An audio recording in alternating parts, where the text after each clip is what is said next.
오늘 우리에게 주시는 하나님의 말씀은 신약성경 로마서 15장 13절 말씀입니다. 우리 교회와 또 우리 공동체의 표 말씀 본문이에요. 로마서 15장 13절 우리 한 목소리로 함께 읽겠습니다. 소망의 하나님이 모든 기쁨과 평강을 믿음 안에서 너희에게 충만하게 하사 성령의 능력으로 소망에 넘치게 하시기를 원하노라. 아멘. 네, 자리에 앉으시고요. 드디어 새해가 되었습니다. 마침내 기어이 오지 말라고 했던 26년도가 오고 말았어요. 새해 맞이하는 여러분 기분은 좀 어떻습니까? 사실 이게 나이가 들어가면 그냥 새해가 됐나 보다, 뭐 대단한 변화나 엄청난 삶의 대전환이나 뭐 이런 것에 대한 기대와 감흥이 좀 떨어지기 마련인 것 같아요. 그런데 새해가 되면 되게 좋으신 분들이 있죠. 무언가 계획이 있거나 기다리고 있는 게 이루어질 거라는 어느 정도의 감이 있는 분에게는 한 해가 빨리 오는 게 훨씬 좋을 수 있죠. 예를 들면 여러분이 공부하느라 이 빚진 대출을 올해 다 터는 해예요. 오늘 이제 오사회 모든 론을 다 갚습니다, 올해에. 그러면 올해가 빨리 이제 오고 지나가면 좋겠다. 그럼 내년부터는 다 내 거, 이렇게 되지 않습니까?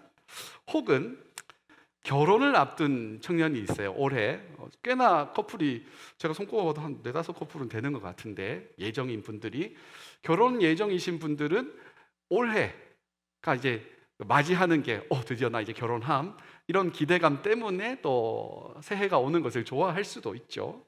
혹은 어떤 것을 기다리고 있는데 올해 드디어 그게 나온대요. 여러분이 무슨 자동차를 사거나 아니면 어떤 휴대폰을 사거나 하려고 있는데 그 모델이 언제 나올지 몰랐는데 드디어 나온다. 그리고 나는 그걸 살 돈이 있다 라고 한다면 그 해가 오는 것을 굉장히 기다릴 수 있는 거죠. 새해가 되면 보통은 계획을 세웁니다. 계획. 저 같은 대문자 P도 계획이라는 걸 새해에는 세웁니다. 저도 몇 가지 세웠어요. 여러분은 어떤 계획을 세우셨습니까? 올해 시작을 하면서 어떤 계획을 세우신? 저는 이제 한 해도 빠짐없이 30대 중반 이후에는 매년 들어가는 계획이 있습니다. 뭘까요?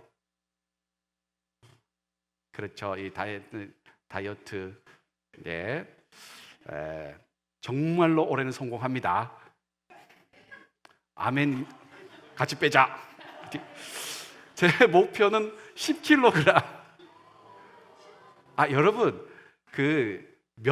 몸무게 별로 안 되는 분이 10kg 빼면 생명의 위협이 있는데, 저 같은 사람 10kg 빼는 건 반가운 일이고 가능한 일이에요. 멋진 한숨 쉴 건 아니잖아요. 이 멋진 몸매를 위해서 살을 빼는 건 아니고, 이게 사역에 지장이 있는 것 같아요. 이전까지는 가지고 있던 체력과 이런 걸로 커버가 됐던 것 같은데 이제는 안 되겠어요. 살을 빼면서 체력을 키워야 이 청년 사역이 가능하겠다는 생각이 들었습니다. 여러분들은 포이에마 때 같은 그 에너지를 가지고 수련회를 하시더라고요.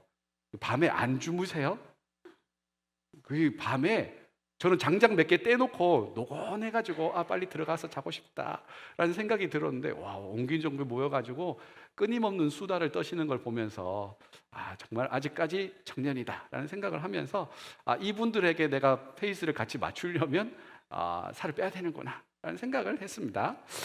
교회도 새해가 되면 계획을 세웁니다. 그것이 요약되어서 한 문장으로 만든 걸 표어라고 불러요. 올해 우리 교회 표어는 소망이 넘치는 교회예요. 소망이 넘치는 교회. 청년일부도 교회 전체의 결을 같이 하면서 우리만의 것을 조금 더 디벨롭을 하는데, 그렇게 정한 게 뭐예요? 같이 한번 읽어볼까요? 시작. 소망을 품는 사람, 소망을 주는 공동체. 나는 소망을 품고 우리 공동체는 소망을 나눠주고 하는 안쪽으로의 방향과 바깥쪽으로의 방향을 같이 가지고 있는 그런 표어입니다. 2주에 걸쳐서 이 표어에 대한 이야기들을 좀 나눌 거예요. 이번 주는 소망을 품는 사람에 대한 이야기를 하려고 합니다. 이 소망이라는 말이 되게 예쁘죠. 소망. 그런데 그러면 소망이 뭡니까? 라고 물어보면 대답하기가 조금 애매한 지점이 있습니다. 무엇을 소망한다 했을 때 그게 약간 막연하게 느껴지기도 하거든요. 우리가 소망이라는 걸 생각할 때 기본적으로 가지고 있는 컨셉이 어떤 거냐면 무언가를 계획하고 그것이 이루어지기를 바라는 마음 정도를 소망이라고 표현해요. 저도 지난해 제가 다이어트 하기를 소망했고 계획하고 소망을 했습니다. 근데 그 결과가 그래요. 그래가지고 지금 이렇죠. 그러니까 이런 걸 소망으로 봐야 되냐? 내가 계획하고 이루어지기를 간절하게 바라는 마음을 소망으로 표현해야 되냐? 근데 소망은 그거하고는 좀 달라요. 오히려 이거는 위시에 더 가깝다고 볼 수 있을 것 같아요. 소망이 뭐냐? 특별히 성경에서 말하는 소망이 무엇인가를 좀 알 필요가 있을 것 같습니다. 성경에서 소망이라는 말을 히브리어로 한두 개 정도, 헬라어로 한 개 정도 이야기하는데 가장 기본적인 건 티크바라는 말이 있습니다. 티크바. 티크바라는 말은 어디서 온 거냐면 줄, 끈에서 온 거예요. 소망을 줄이나 끈이랑 연관돼서 표현했단 말이에요. 제가 요즘에 자주 본다 해야 될까요? 저의 이제 유튜브 보는 그 시간에 꽤나 많은 포션은 찬양입니다. 선곡을 하거나 이렇게 하기 위해서 찬양을 많이 보고, 그 다음으로 많이 보는 건 예전에는 캠핑이었어요. 제가 또 캠핑 좋아하는 거 아시잖아요. 근데 캠핑이었는데 요즘에 조금 바뀌었어요. 조금 럭셔리해졌어요. 그래가지고 요트를 봅니다. 물론 제가 요트를 못 타는데 요트 라이프가 너무 흥미롭고 재밌어요. 바람과 그 돈만 있다면 어디론가 다 갈 수 있다, 이런 컨셉을 가지고 이야기하던데 멋지더라고요. 자, 그런데 이 배가 있는데 배를 항구에 정박을 한다고 생각해 보세요. 그러면 세 가지가 튼튼해야 됩니다. 첫 번째는 뭐냐면 이 비트라고 부르는 건데, 저기 그 줄을 묶는 말뚝 같은 거 있잖아요. 이게 항구마다 다 있단 말이에요. 어떤 거는 말뚝처럼 그냥 일자로 생겼고, 어떤 건 둥그렇게 끝이 말려 있는 것도 있고요. 이 비트가 견고해야 이 떠밀려 내려가지를 않아요. 또 뭐가 견고해야 되냐면 이 비트에 묶여 있는 로프 자체가 탄탄해야 됩니다. 만약에 이게 삭았다고 생각해 보세요. 낡았다고 생각해 보세요. 처음에는 그냥 괜찮다가도 바람이 불거나 파도 때문에 로프가 땡땡해지잖아요. 그러면 끊어지기 마련이죠. 비트도 튼튼해야 되고 이 로프도 아주 견고해야 되고, 또 하나는 뭐냐면 이 묶여있는 상태를 계속 점검하는 것이 필요합니다. 이게 바람에 계속 밀리다 보면 끈이 느슨해지고 풀릴 때가 있다는 거예요, 매듭이. 그래서 이거를 항상 점검하는 게 필요한데, 소망을 줄, 끈으로 표현하는 것에는 이러한 것과 연관이 좀 있습니다. 소망이 끈과 연결되어 있다라는 건 우리에게 꽤나 유익한 인사이트를 줍니다. 그게 뭐냐면 내가 나의 소망을 어떤 비트에 받고 있는지를 봐야 돼요. 우리는 튼튼해 보인다고 생각하고 멋져 보인다고 생각하고 유행이라고 생각하는 것에 우리의 인생의 소망의 끈을 던져 놓을 때가 많거든요. 그런데 생각보다 그게 견고하지 않을 때가 많다는 거예요. 여러분, 사람에게 소망을 줄 수 있습니까? 안 됩니다. 사람은 견고한 비트가 아니에요. 우리 꼬맹이 둘째 아이가 이거저거 하자는 요구가 되게 많아요. 그럴 때 제가 그래, 그럼 이거 하자 라고 하는 순간 저는 그걸 반드시 지켜야 하는 의무가 생깁니다. 근데 사역을 하거나 제 컨디션에 따라서 그걸 못 지킬 때가 있잖아요. 그러면 아이가 삐져요. 실망하고. 그리고 얘도 이제 나이가 좀씩 들면서 이제 약 따져 물으면서, 그러니까 아빠는 그건 맨날 이렇게 했다가 말도 바꾸고 그래가지고 내가 기분이 안 좋단 말이에요, 이런 식으로 이야기한단 말이에요. 미안하죠. 누군가가 여러분에게 와서 여러분의 앞날을 열어주겠다고 이야기해요. 너의 삶을 내가 서포트하겠다고 이야기해요. 그런 사람을 믿으면 안 돼요. 그 사람은 믿음의 대상이 아니에요. 같이 관계 맺고 같이 살아갈 대상이지 그 사람을 믿고 따라야 할 대상이 안 된다는 거예요. 돈도 그렇습니다. 차곡차곡 모아가지고 일정 부분 내가 나에게 평안함과 나에게 안전함을 줄 수 있는 일정 금액이 모이면 우리가 그것을 굉장히 신뢰합니다. 그런데 그거 한 번에 다 쓸 일이 생기면 다시 우리는 불안해지기 시작하죠. 사람이나 돈이나 여러분이 가지고 있는 스펙이나 세상에서 말하는 이거 소위 잘 나간다고 하는 것들도 다 변하기 마련입니다. 그것에 우리의 소망을 두면 우리 금방 무너지고 불안해하고 답답해진다는 거죠. 그런데 오늘 본문은 뭐라고 이야기하냐면 이렇게 이야기합니다. 우리 본문 다시 한번 읽어보도록 하겠습니다. 시작. 소망의 하나님이 모든 기쁨과 평강을 믿음 안에서 너희에게 충만하게 하사 성령의 능력으로 소망이 넘치게 하시기를 원하노라. 아멘. 하나님을 뭐라고 표현하냐면 소망의 하나님이라고 표현해버려요. 다른 설명이 필요 없어요. 하나님이 소망이시다. 딱 이렇게 그냥 표현하고 끝내버리는 겁니다. 하나님이 견고한 비트가 됩니다. 우리의 인생을 걸어 놓을 만한 든든한 기초가 되신다라는 겁니다. 여러분에게 제가 그러니까 나를 신뢰해라. 나는 견고하다. 라고 말할 수는 있는데 여러분 그 말을 믿어요? 그렇게 격하게 안 믿을 건 없는데 이건 정확하게 거짓말입니다. 목사는 하나님을 바라보게 하고 안내하는 역할을 하고 있는 거지 목사가 하나님이 아니에요. 공동체의 주인은 하나님이시잖아요. 근데 여러분이 목사를 맹목적으로 신뢰하고 따라가잖아요. 그럼 제가 만약에 아파. 그럼 구주는 어떻게 할 거야? 제가 너무 걱정이 많아. 그럼 우리 공동체 걱정 속에 빠질 거 아니에요. 그러니까 사람은 어떤 직책은 맹신하고 그거를 오로지 유일한 대상으로 붙들 만한 존재가 전혀 아닙니다. 저도 여러분들과 함께 걸어가며 신앙생활을 하고 있는 거죠. 그런데 하나님은 자신 있게 말씀하십니다. 내가 소망이다. 여러분 다른 것 의지하며 소망을 두고 살아보신 적 있지 않습니까? 신앙생활에서도 다른 것에 이 초점을 맞춰놓고 여러분의 소망을 걸고 시간과 물질과 에너지를 들이며 살아보신 적이 있잖아요. 근데 그것 때문에 다 상처받잖아요. 교회 안에서도 사람에게 집중하면 사람 때문에 상처받아요. 사역에만 집중하면 사역 때문에 번아웃이 와요. 근데 성경은 너무나 명확하고 간결하게 이야기합니다. 우리가 의지할 대상, 우리가 소망을 둘 수 있는 대상은 하나님밖에 없다는 거예요. 여러분 올 한 해 다른 것 말고 하나님께 여러분의 소망을 두는 한 해가 되시기를 소망합니다. 그러면 이 밧줄에 해당하는 게 뭘까요? 하나님이 이 비트, 딱 우리의 밧줄을 걸 수 있는 그런 든든한 기초가 되신다면 거기 거는 밧줄에 해당하는 건 뭐냐면 하나님과 우리를 연결시켜 주는 거예요. 그죠? 하나님과 우리를 연결시켜 주는 게 뭐냐면 바로 주어진 말씀입니다. 말씀.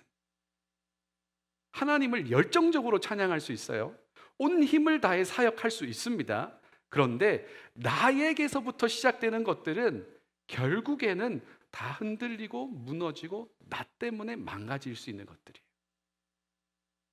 자기의 컨디션이 나쁘거나 관계에 어려움이 생기거나 여러 가지 이슈들이 생기면 하나님을 향했던 나의 에너지, 나의 열정, 나의 노력들 그 모든 것들에 균열이 생깁니다. 낡아지기 시작하는 거예요. 그래서 누가 한번 어떤 사건 때문에 툭 건드리면 탕 끊어지기 마련인 거죠. 우리가 하나님께 도달하려고 애써가지고 하나님께 도달할 수 있다면 여러분 모든 걸 내려놓고 그걸 해야 됩니다. 그런데 우리는 아무리 발버둥 쳐도 사람은 아무리 노력해도 하나님께 닿을 수가 없습니다. 질적인 차이가 있는 거예요. 그래서 하나님은 오히려 사람이 하나님께 닿으려고 하는 것이 아니라 하나님이 우리에게로 오셨습니다. 그리고 우리와 함께 하셨습니다.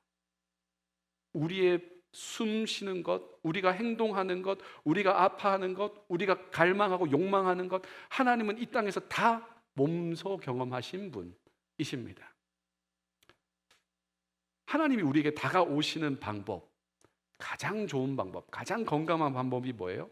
우리가 소망의 끈을 던질 수 있는 가장 중요한 매개체는 말씀입니다. 말씀. 모든 건 다 낡아지고 사라지는 것들이에요. 근데 말씀은 안 그래요. 우리 이사야 40장 8절 말씀 같이 읽어보도록 하시죠. 시작. 푸른 마르고 꽃은 시드나 우리 하나님의 말씀은 영영이 서리라. 아멘. 지금 나를 지켜주고 붙들어주고 나를 바람으로부터 파도로부터 나를 지켜줄 수 있는 것들이 지금 내 눈에 견고해 보이지만 금방 낡아지고 맙니다. 사람 사이도 좋을 때 좋은 거지 식으면 아주 차가워지기도 마련이고 날카롭게 변하기도 합니다. 그럴 일이 없어야겠지만, 그런데 하나님의 말씀은 영원하다고 우리를 붙들어 줍니다. 기록된 말씀은 기록되었을 그때뿐 아니라 오늘 우리에게 와서 우리의 마음에 닿는 하나님의 구체적이고 직접적인 말씀이 됩니다. 그러니 소망 되신 하나님께 꽉 붙들릴 수 있는 방법은 뭐예요? 여러분에게 주어진 손 닿으면 잡을 수 있는 이 성경. 요즘에는 암호도 자동으로 풀리잖아요. 얼굴만 들이대면 휴대폰 풀려가지고 어플을 켤 수 있잖아요. 손가락 하나만으로도 닿을 수 있는 여러분의 가까이에 있는, 이미 가까이 있는 이 하나님의 말씀을 펴서 읽으십시오. 이게 제가 원래 아멘 강요 안 하잖아요. 아멘 강요 한 번만 할게요. 올해 첫 아멘 강요인데 한번 하겠습니다. 여러분의 가까이에 이미 주어진 하나님의 말씀을 펴서 읽으시길 바랍니다. 안 읽고 하나님이 나 안 도와주시는 것 같아요. 하나님이 나에게 말씀 안 하시는 것 같아요. 하나님 뜻이 뭔지 모르겠어요. 모르죠. 안 읽었는데 어떻게 알아요? 읽지 않고 어떻게 압니까? 듣지 않고 어떻게 압니까? 여러분이 하나님입니까? 여러분의 생각이 하나님 생각하고 같아요? 달라요. 우리는 아무리 도달하려고 해도 도달이 안 된다고요. 그러면 하나님의 뜻을 여기서 발견하세요. 소망과 위시의 차이가 여기서 옵니다. 소망은 말씀으로부터 옵니다. 말씀은 안 바뀐다고요. 말씀은 견고하다고요. 그리고 하나님은 그 말씀대로 이루시는 분이라고요. 그러니 내 삶이 지금 요동치고 어떨지라도 견고한 말씀이 내게 있다면, 그 말씀을 이루어질 것이라는 걸 내가 신뢰한다면 그게 정말로 하나의 계획과 바람을 뛰어넘어 이루어지는 하나님의 역사를 믿음의 눈으로 바라보게 돼요. 그게 소망이에요.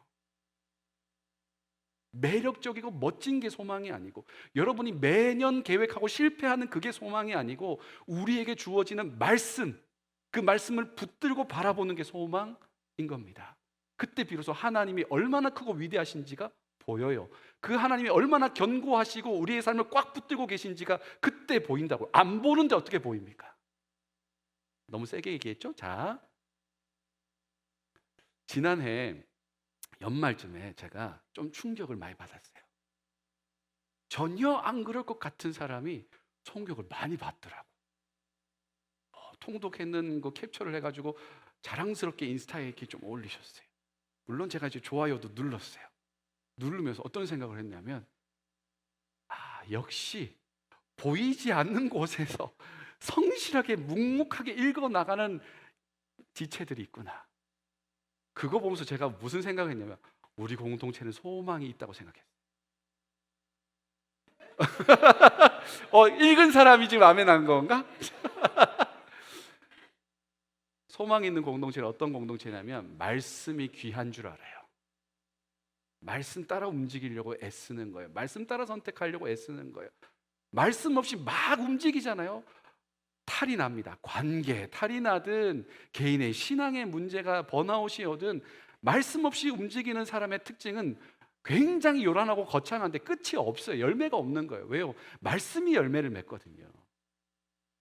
기도 없는 사람의 특징이 뭔지 아세요? 속도 조절을 못해요. 기도하지 않고 열정으로 움직이는 사람은 정말 달려야 할 때 달리지를 못합니다. 그래서 우리 선교팀 준비 기도해야 하거나 제가 가이드를 줄 때 꼭 하는 말이에요. 기도보다 앞서지 않게 기도하자. 선교한다는 열정이 기도보다 앞서잖아요. 그러면 사람의 일을 이루려고 합니다. 내가 원하는 목표를 이루려고 하는 거예요. 하나님의 뜻이 이루어지는 게 아니라. 그래서 원래 소망 되신 하나님께 그 말씀을 통해서 내게 주시는 주님의 뜻을 발견하는 저와 여러분 되면 참 좋겠습니다. 이 소망을 붙들게 될 때, 말씀 속에 소망을 붙들게 될 때 우리에게 주는 엄청난 베네핏이 있습니다. 그게 뭐냐면 모든 기쁨과 평강을 주신대요. 근데 모든 기쁨과 평강에 붙어있는 말이 뭐냐면 믿음 안에서 주신답니다. 주신 말씀을 믿고 붙들 때 우리에게 주어지는 게 기쁨과 평강이라는 겁니다. 제 아이패드 구입한 지 한 3년, 이제 4년 정도 되어 가는 것 같은데 아직까지 잘 사용하고 있습니다. 너무 좋습니다. 아직까지 너무 좋아요. 그런데 가끔 이게 프리징처럼 딱 멈출 때가 있어요. 처음에 그거 현상을 발견하고 너무 놀랐어요. 이게 뭐냐? 이 좋은 아이패드 이 프로 근데 이게 비싸게 주고 사 이거 잘 쓰고 있었는데 갑자기 멈췄어. 당황스럽잖아요. 그때 어떻게 해야 됩니까? 또 기도할 수는 있는데요. 기본적으로 우리에게 주신 일반 상식이 있어요. 그러니까 이게 기계가 멈추면 뭐 해야 돼요? 찾아보면 돼요. 매뉴얼을 뭐 제미나이한테 물어보든 뭐 애플에 들어가 보든 매뉴얼 검색을 했습니다. 화면이 멈췄을 때는 어떻게 해야 되나요? 그랬더니 뭐라 해놨더라고요. 그래 그걸 제가 요렇게 했더니 풀렸어. 화면이 잠깐 꺼지더니 다시 이제 제대로 되는 거예요. 자, 그 이후로부터 1년에 한 두어 번 정도의 프리징이 있어요. 지난해도 하니까 두어 번 정도 있었습니다. 그런 현상이 나타날 때 제가 어떻게 될까요? 막 또 어떡하지 막 기도하면서 막 기도할 수는 있는데 그때는 별로 걱정이 안 됩니다. 왜요? 어떻게 해야 되는지 알기 때문에. 여러분, 이게 평강인 거예요. 문제가 없는 것도 평강인데 문제 가운데 요동하지 않는 것도 평강입니다. 내 삶에 문제가 하나도 없었으면 너무 좋겠습니다. 2026년 여러분의 삶에 문제가 하나도 없이 너무나 평탄했으면 좋겠습니다만은 이거는 진짜 그냥 위시죠. 그렇게 되기를 간절히 바라는 마음일 뿐입니다. 실현 가능성이 없습니다. 올해 우리의 삶에는 어려움들이 있을 겁니다. 꽤나 많은 어려움들이 있을 거고 그 중에는 감당하기 어려운 버거운 어려움도 있을 겁니다.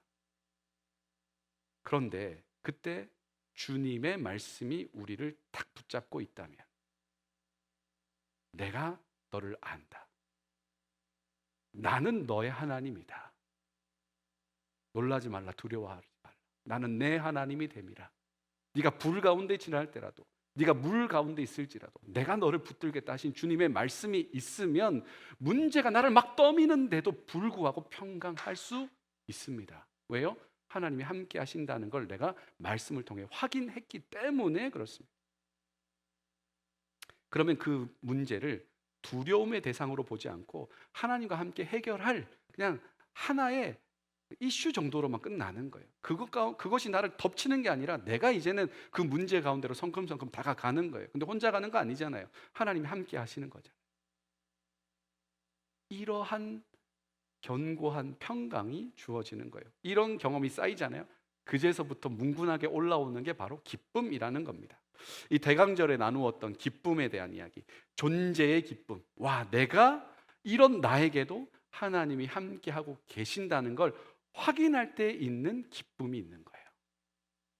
하나님이 정말로 나를 사랑한다는 것을 확인할 때, 어떤 사건과 문제들 속에서 확인하게 될 때 진짜 하나님 나를 붙들고 계셨구나라는 것을 내 경험적으로 깨닫게 될 때 오는 기쁨이 있습니다. 오늘 본문에서 말하는 소망은 엘피스라는 헬라어를 쓰는데 즐겁고 확신에 찬 기대를 이야기합니다. 그러니까 구약의 단어들을 토대로 다 해가지고 벌써 이 기쁨과 확신까지 간 거예요.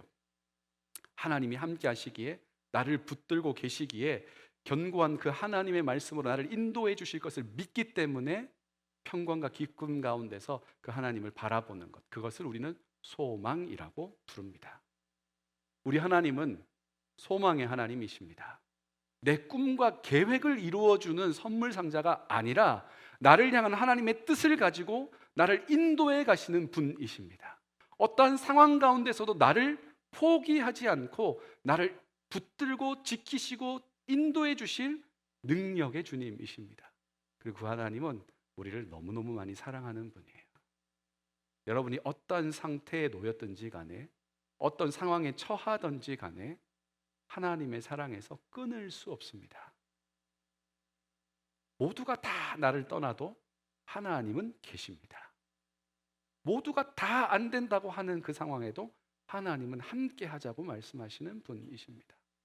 그러니 올 한 해 여러분 하나님을 진짜로 한번 믿고 신뢰하고 따라가 보세요. 부지런히 펴서 읽어보시고 그 말씀을 내 삶에 실천해 보세요. 그 가운데 하나님께서 어떻게 일하시는지를 확인하고 그것 가운데 누리는 평강과 기쁨을 함께 공유해 나가는 우리가 되기를 소망합니다.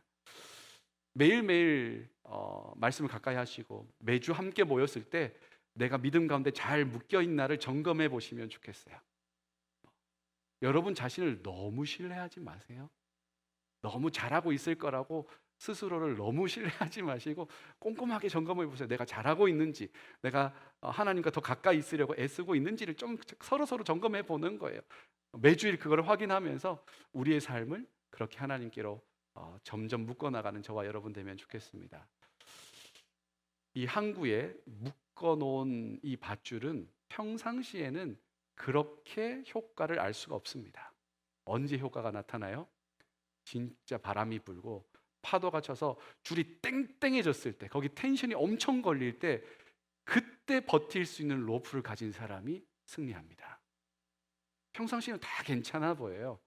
그런데 올 한 해 살아가는 동안 우리의 삶의 배가 텐션이 엄청나게 생겨날 때가 있을 거라고요. 그때 말씀의 줄을 견고하게 붙잡은 사람들은 떠밀려 내려가지 않습니다. 그 하나님 앞에서 다시 한번 힘을 내어서 그것을 이겨내고 또 한 걸음 나아가게 될 겁니다. 올 한 해 여러분의 삶 가운데 소망의 하나님을 꽉 붙잡고 그 말씀을 부지런히 살피고 그 하나님과 동행하는 은혜가 함께 하시기를 간절히 소망합니다.